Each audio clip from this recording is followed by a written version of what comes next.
আসসালামু আলাইকুম ওয়া রাহমাতুল্লাহি ওয়া বারাকাতুহু। প্রিয় ভাই বোনেরা, আশা করি আল্লাহর অশেষ রহমতে আপনারা সবাই ভালো আছেন।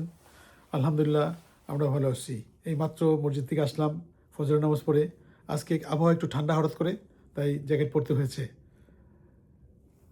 তো আহ, আমাদের এখানে আমরা আশা করতেছি হয়তো আগামীকাল মঙ্গলবার আমরা যদি চাঁদ দেখি বা চাঁদ দেখার খবর পাই, ইনশাআল্লাহ তাআলা আমরা সেহরি খেয়ে বুধবার থেকে আমরা রোজা শুরু করব। রোজা বা সিয়ামের মাসটা অত্যন্ত গুরুত্বপূর্ণ একটা মাস, এবং এই মাসটা বছরের অন্যান্য যে কোনো মাস থেকে অনেক সম্মানিত। এবং এই মাসে এমন একটা রাত আছে যেই রাতে আবাদতের সমপরিমাণ তুলনা করা হয়েছে হাজার মাস থেকে উত্তম বলা হয়েছে লাইলাতুল কদর। তো ইনশাআল্লাহ তাআলা আল্লাহ যদি হায়াত দারাজ করেন, আমরা এই রমজান মাসে আমরা লাইলাতুল কদর রাত আমরা আবাদত করে কাটাবো ইনশাআল্লাহ তাআলা।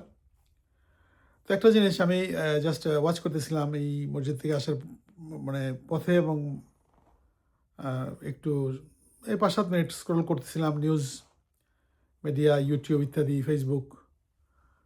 তো দেখলাম যে আমাদের বিশেষ করে আমাদের বাংলাদেশের বাঙালি ভাই বোনদের ফেসবুক রাজনীতিতে সয়লাভ। আমি নিজেও হয়তো রাজনীতি দেখি বা কি, আমাদের কে হচ্ছেন প্রধানমন্ত্রী, কে হবেন প্রেসিডেন্ট, কে হবেন স্পিকার ইত্যাদি নিয়ে অনেক আলোচনা, অনেক রিকমেন্ডেশন, অনেক কথাবার্তা। এটা হইতে পারে একটা দেশের মানুষ, দেশকে আমরা ভালোবাসি, আমরা করতেই পারি। তো এখানে একটা জিনিস আমি খুব বিনয়ের সাথে বলতে চাই, আমরা দেশকে ভালোবাসি, আমরা দেশকে কি আমার নিজের চাইতে ভালোবাসি? চিন্তা করে দেখেন তো, দেশটাকে আপনি কি আপনার নিজের চাইতে ভালোবাসেন?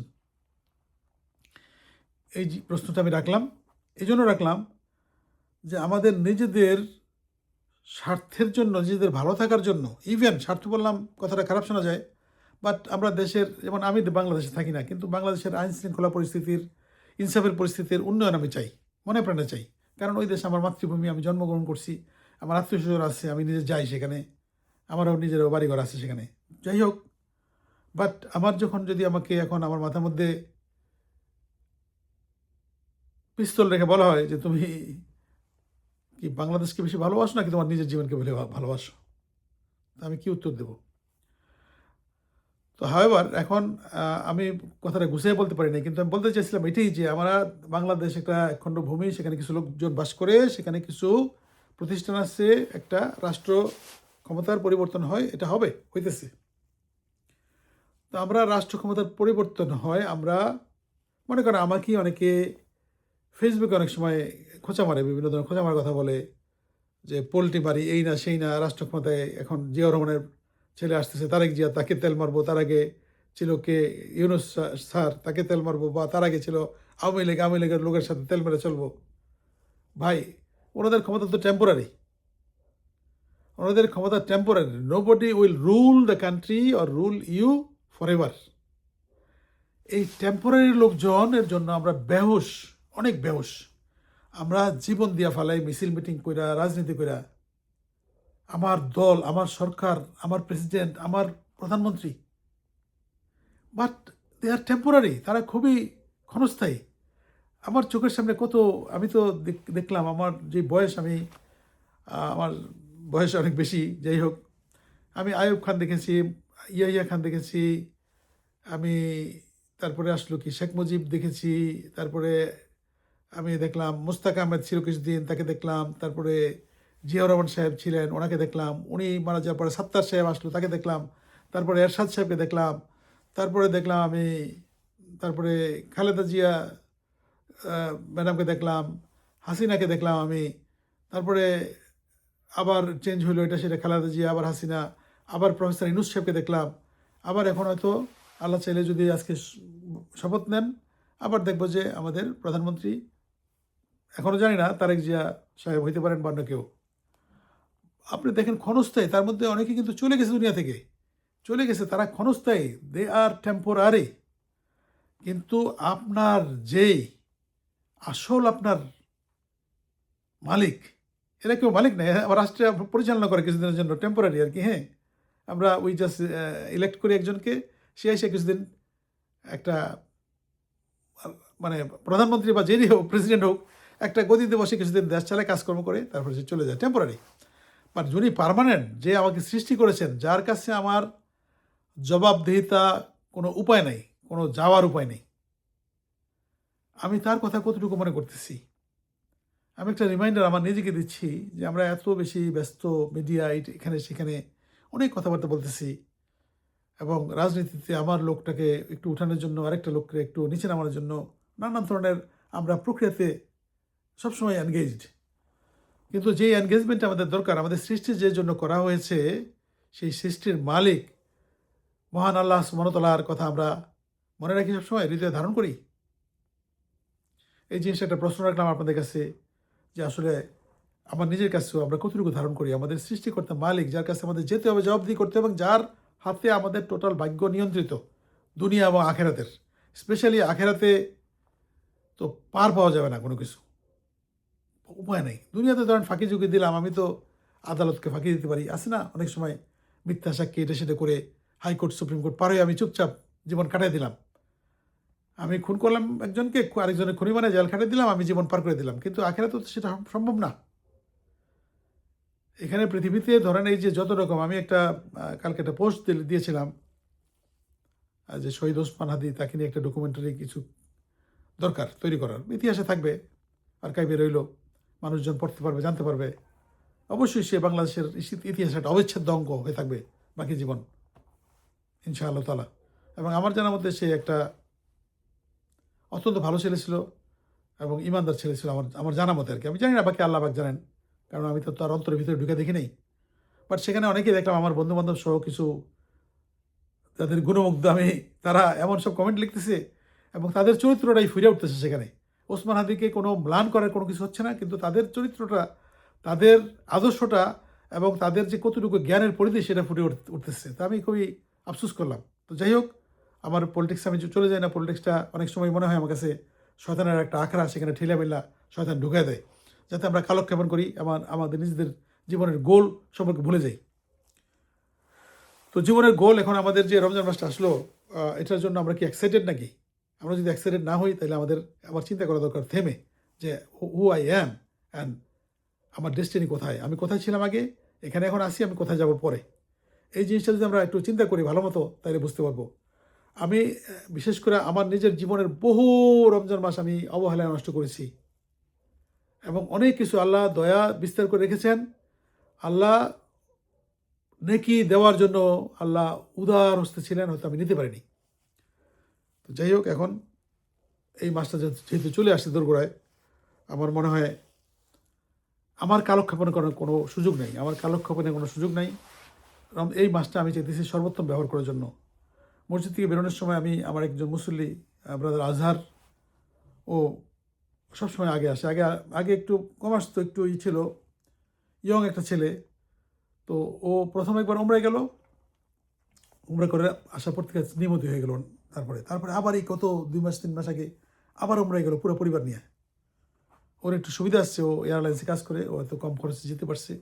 পুরো পরিবারটি সে উমরা করে আসলো। উমরা করে পড়ার পরে আমি দেখতেছি তার চেহারার মধ্যে, তার আচার আচরণের মধ্যে এবং তার যে নামাজের মধ্যে আসার মধ্যে আল্লাহ সুবহানাহু ওয়া তাআলা একটা বরকত এবং রহমত দিয়ে দিচ্ছেন। তার সাথে কথা বললাম যে, ব্রাদার আজহার, আমরা এই রমজান মাসটাতে চলো না আমরা 5 ওয়াক্ত নামাজ মসজিদে পড়ি। ও বললো যে ইনশাআল্লাহ তাআলা। ও বাসা থেকে কাজ করে, আমিও বাসায় বসে কাজ করি, অনেকটাই হোম অফিস আর কি।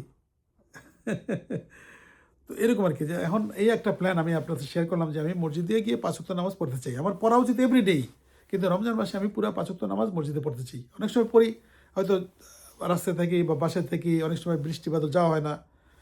তো বাট আমি একটা অভ্যাস করে নিয়েছি বিগত কয়েক বছর যাবৎ, আমি ফজরের নামাজ এবং ঈশার নামাজ মসজিদে পড়ি। আলহামদুলিল্লাহ রাব্বিল আলামিন, আল্লাহর কাছে হাজার শুকরিয়ার জন্য।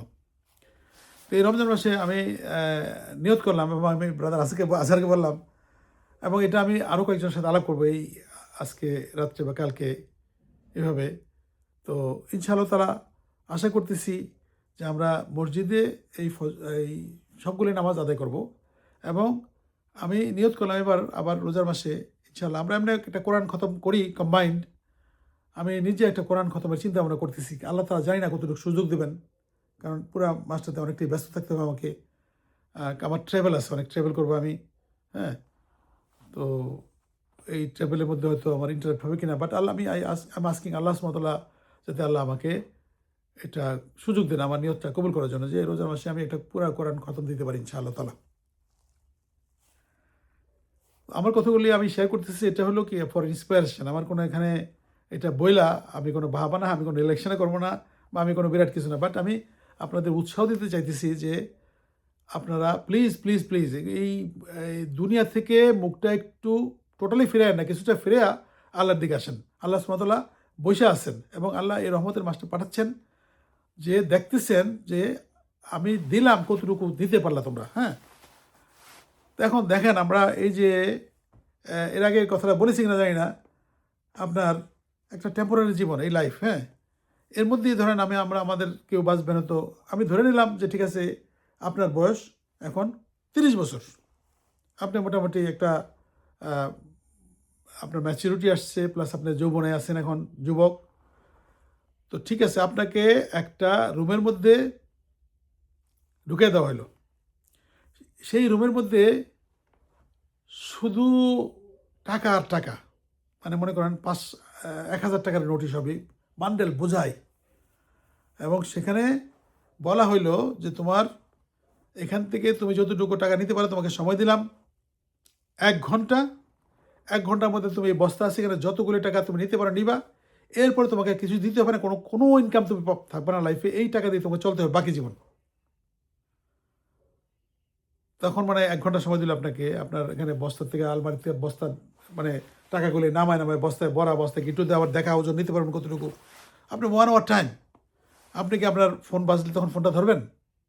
তখন আপনার পেশাব করা দরকার, আপনি বাথরুমে যাবেন না মনে হয়, কারণ আপনার তো এছাড়া কিছু নাই, এই টাকা দিয়েই আপনার বাকি জীবন চলতে হবে, আপনার আর কিছু করার সুযোগ নেই। তো আমাদের ধরেন ওই রকম একটা অবস্থায় আমরা আসছি পৃথিবীতে, আমরা যে আসছি একটা জীবন আমাদের 50, 60, 70, 80 বছর একটা জীবন, বা 100 বছরই, এই জীবনটা শেষ হয়ে যাবে দেখতে দেখতে। আমি বিশ্বাস করেন, আমি আল্লাহর নামে বলতেছি, আমি এই গতকালকে আমি খুবই ইয়ং ছিলাম, আমি খুবই স্ট্রং ছিলাম, আমি দৌড়াইতে পারতাম, আমি অনেক কিছু করতে পারতাম, সকার খেলতাম, ব্যাডমিন্টন খেলতাম, ভলিবল খেলতাম, ধরতে গেলে এমন কোনো খেলা নাই যে খেলি নেই। বিশ্ববিদ্যালয়ে যারা আমার বন্ধু তারা জানে অনেক ভালো করতে পারিনি, কিন্তু সব কিছু একটু একটু করেছি। কিন্তু এখন আমি পারি না, কিন্তু এখন অনেক সময় দেখা যায় যে অনেক সময় নামাজও বসে পড়তে হয় চেয়ারের মধ্যে। আল্লাহ মাফ করুন আমাকে, আল্লাহ কবুল করুন। বডির লিমিটেশন আসছে, মাইন্ডের লিমিটেশন আসছে, এগুলি আমরা আস্তে আস্তে কোন দিকে যাচ্ছি এটা একটা সিগন্যালস। হ্যাঁ, আমার এই জীবনটা শেষ হয়ে যাবে, আর কিন্তু একটা এর পরবর্তী যে জীবন সেটা অনন্তকালের জীবন, অনন্তকাল, ওটা কোনো শেষ নাই, কিন্তু শেষ নাই, এটা আল্লাহর কথা, আল্লাহর কোরআনের কথা, আল্লাহ রসুল বলে গেছেন, কোনো ভুল নাই, আজীবন একটা জীবন, সেখানে কোনো শেষ নাই জীবনের, অনন্তকাল। এবং সেখানে প্রত্যেকটা দিন হবে নতুন একটা দিন, আজকে যেমন ছিলাম কালকে আরেক রকম দিন, পরশু দিন আরেক রকম, এরকম আর কি। এখন আমরা যেটা কম্পিউটার বানাই, কম্পিউটারের প্রতি কত রকম প্রোগ্রাম করতে পারে। এই যে আইফোন আছে, আইফোন আমরা শুরু করলাম আইফোন কত দিয়া, 3, 4, 5, 6, 7, 8, 9, 10, 11, 12, এখন iPhone 17 pro max, gigabyte memory, তাই না? এরপরে আসবে না টেরাবাইট মেমোরি, সরি টেরাবাইট, এরপরে আসবে আরও কি সুপার টেরাবাইট, অনেক কিছু। আমরা মানুষটাই দেখেন নতুন নতুন কত কিছু করতে, এভরি সিঙ্গেল মডেলস আর ডিফারেন্ট। তো আল্লাহর পক্ষে তো আল্লাহ তো আমাদের সৃষ্টি করেছেন, আমরাই তো কত কিছু করতেছি। সেই আল্লাহ সুবহানাহু ওয়া তাআলা আমাদের বেহেশতের দিনগুলি করবেন, প্রত্যেকটা দিন আগের দিনের সাথে সুন্দর, আগের দিনের সাথে আরও বরকতময়, আরও বিউটিফুল। গতকালকে আপনি পোলাও খাইলেন, আজকে পোলাও খেলে দেখবেন অন্যরকম স্বাদ, কারণ স্বাদ তো আল্লাহ তাআলাই দিতেছেন, তাই না? তো আমাদের এই যে অনন্তকালের জীবনটা, সেই জীবনটা সুরক্ষিত করার জন্য আমাদের এই জীবনে কি আর সময় নষ্ট করা উচিত? যেটুকু করে ফেলেছি, ইটস ওকে, সবাই করে টুকটাক, কিন্তু আপনার এখন আর সময় নষ্ট করার দরকার নেই। স্পেশালি এই রমজান মাসে আপনার ইবাদতের মাধ্যমে আপনার নেকি পকেট ভর্তি করে নেন। আমি বলবো যে এই সময়টা, এই যে আর 2-3 দিন বাকি আছে, এই সময়টা হলো তওবার সময়। আপনি তওবা করে আল্লাহর কাছে ফিরে আসেন, আল্লাহর কাছে ফিরে এসে পুরা রমজান মাসটা একদম হৃদয় দিয়ে আবাদত করেন। আবাদত শুধু কোরআন, নামাজ, এর মধ্যে থাকতে হবে না। আপনি সাদাকা করবেন, আপনি ঠিকমতো জাকাত দিবেন, আপনি ভালো মানুষের সাথে ভালো ব্যবহার করবেন, নানাবিধ যেগুলি ক্যারেক্টারিস্টিক্স আপনি খুঁজতে গেলে আপনি খুঁজতে হবে সর্বোত্তম ক্যারেক্টারিস্টিক্স কার? আমাদের নবী সাল্লাল্লাহু আলাইহি ওয়াসাল্লামের। ওনার জীবন থেকে ক্যারেক্টারিস্টিক্স নেন, ওইভাবে ব্যবহার করেন মানুষের সাথে। আপনার বাসায় কাজের হেল্প আছে যে আপা বা খালা, ওনাদের সাথে ভালো ব্যবহার করেন। আপনার অফিসে কর্মচারী আছে যাদের, তাদের সাথে ভালো ব্যবহার করেন। ছোট্ট দুই একটা কথা দিয়ে আছে না, কথায় জয় কথায় ক্ষয়। আপনারা দেখলেন না এই যে এক কথায় কি হইল, উল্টে গেল রাজত্ব, তাই না? রাজাকারের নাতিপুতি বইলা। আবার সেখানে আরেক কথা কি, আমার দেশ আগে, তারপরে জনগণ আগে, তারপরে অন্য কিছু, সবার আগে বাংলাদেশ। কথায় কিন্তু জয়, মানুষ ঠিকই আবার ভোট দিয়া আরেকজনকে দায়িত্ব দিয়ে দিল। তো আমাদের এখন আর সময় নষ্ট করার সময় নেই, একদম তওবা করে আল্লাহর কাছে ফিরে আসতে হবে এবং রমজান মাসের প্রত্যেকটা দিন মনে করতে হবে যে আমার জন্য একটা বিরাট একটা দিন। এই সময় আমি আমি একটা মিনিট নষ্ট করলে আমার অনেক কিছু নষ্ট হয়ে যাবে পরকালে। ওই চিন্তা করে একদম মানে আমাদের দিন শুরু করতে হবে আল্লাহর নামে, দিন শেষ করতে আল্লাহর নামে, এবং দিন পার করতে হবে আল্লাহর কাজে এবং আল্লাহ রসুল সাল্লাল্লাহু আলাইহি ওয়াসাল্লামের দেখানো পথে। কোরআন তেলাওয়াত করবেন, নামাজগুলো সময় মতো পড়বেন, আল্লাহর জিকির করবেন, রসুলের প্রতি দরুদ শরীফ পড়বেন, মানুষের সাথে ভালো ব্যবহার করবেন, সাদাকা করবেন, ময়মুরব্বির জন্য দোয়া করবেন যারা চলে গেছেন। কোনো ঋণ থাকলে ঋণ দিয়ে দিবেন মানুষকে, এটা আদায় করবেন অথবা মাপ চেয়ে নেবেন।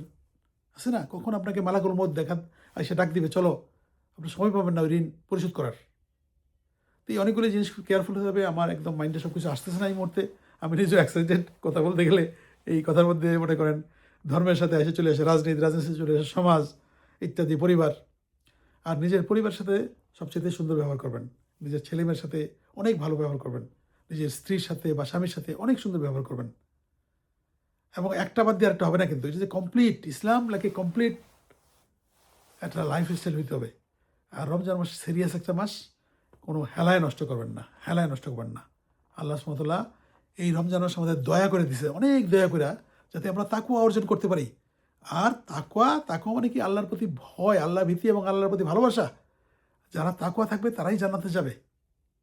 তো আমরা চলুন, আমরা চেষ্টা করি ইনশাআল্লাহ সর্বোত্তম তাকওয়া অর্জন করার জন্য এই মাসে আমরা একটু পড়াশোনা করি, আমরা একটু সময় বের করে নিই, নাটক, ড্রামা, একটু এগুলো থেকে নিজের মাইন্ডটা সরায় নেই, রাজনীতির মাঠ থেকে নিজেকে নিয়ে আসি জায়নামাজের মাঠে, এবং ওখানে গিয়ে জনসভায় না গিয়ে আমরা মসজিদে জামাতে নামাজ পড়ি, আমরা একটু আলোচনা করি, আমরা মানুষের সুখ দুঃখের সাথী হই।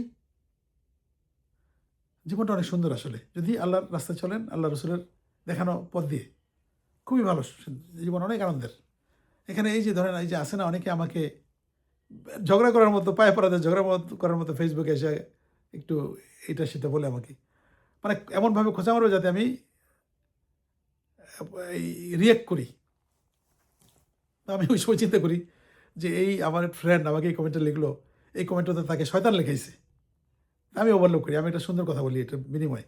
হ্যাঁ, তো তার মধ্যে আমাদের মধ্যে সম্পর্কের অবনতি হয় না। আমি এভাবেই চলার চেষ্টা করি এবং এটি সহি মনে করি। তো যাই হোক, অনেক আলাপ করলাম, 18 মিনিট হয়ে গেছে। আপনারা সবাই ভালো থাকবেন। আমার কথার মধ্যে কোনো দোষ ত্রুটি থাকলে সেটা আমার এবং শয়তানের কারণ হতে পারে। আর যেটা ভালো কিছু আছে সব কিছুই আল্লাহ সুবহানাহু ওয়া তাআলার এবং আল্লাহর রসুল সাল্লাল্লাহু আলাইহি ওয়াসাল্লামের তরফ থেকে আসছে। তো আপনারা, আপনাদের দাওয়াত রইল ইনশাল্লাহ। আমি যদি আপনাদের কোনো উপকারে লাগে, কোনো কাজে লাগে আমাকে জানাবেন। কোনো আলোচনা যদি আমার কোশ্চেন থেকে আমাকে বলবেন, আমি আমার কাছে উত্তর না থাকলে আমি উত্তরটা সংগ্রহ করে দেওয়ার চেষ্টা করব, এটি আর কি। তো ভালো থাকেন ইনশাআল্লাহ তাআলা। আল্লাহ আমাদের সবাইকে ভালো রাখুক, বাংলাদেশকে ভালো রাখুক, আমরা যাতে সবাই আল্লাহর মুখী হই এবং আল্লাহর রহমতে যাতে আমরা থাকতে পারি সবাই। আসসালামু আলাইকুম ওয়া রাহমাতুল্লাহি ওয়া বারাকাতুহু।